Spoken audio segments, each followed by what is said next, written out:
All right, today we are going to knock out adding some things to the tractor bucket. I've got a normal 3/8.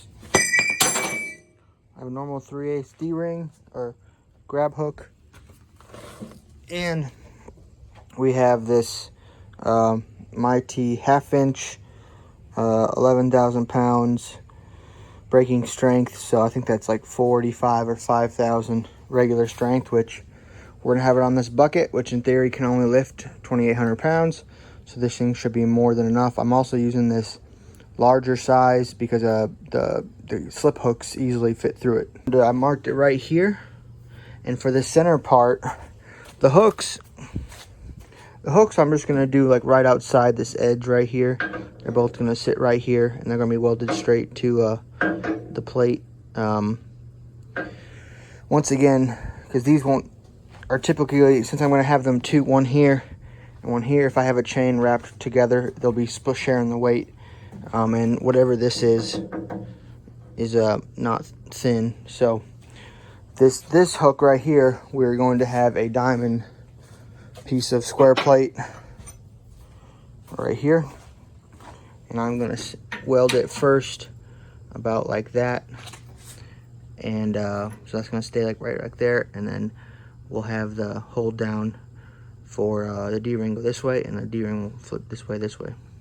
So first things up, we gotta get our grinder here and grind off our spots. Okay, so here's all our supplies.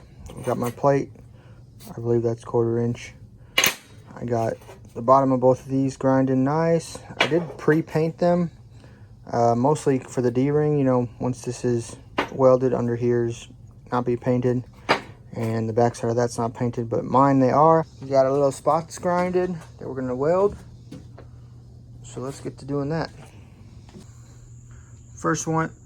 All right, first one's done and looking really good. I like that. All right, I did this one. This is what I did before that, and I was still playing with the settings on the welder. Apparently I was using the wrong drive reel on that one, and I cleaned it up better once I went with the second pass with the correct stuff, and then fully with everything right. We're doing all right. So hopefully this last one, and then when I finally weld this thing on top, everything should be good from here on out. And this is our final result. I think we did pretty good. Painted. All right, the center plate, I was still playing with the wire feed, but the actual bracket itself is okay. Now this one, with about a 5,000 pound working load limit, or whatever this is, it says 1/2 inch. The extended is 11,000 pound braking strength.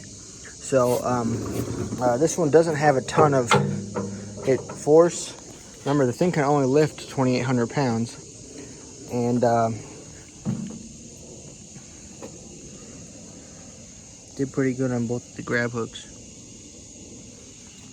But I put this in here, one, if I want to run a chain here through the middle, I have a chain straight forward, if just a single point, if I need that, or if I need it, also if I just have a snap hook, or if I don't have a chain anyway, I'll just use this. If I need to pull anything from vertical, like from a tree, pull it down with the loader, I use this. And also if I'm chaining it down on a trailer, and all I have is a strap for the the attachment, I'll just use this part. Might be easier to go right through the middle for securement. So that's what I was thinking when I did 2 grab hooks and a larger. I did the larger one instead of doing a 5/8 or a 1/2 inch of the normal size, just so I can fit a full 3/8 slip hook all the way through it easily. I can do that with this the extended one.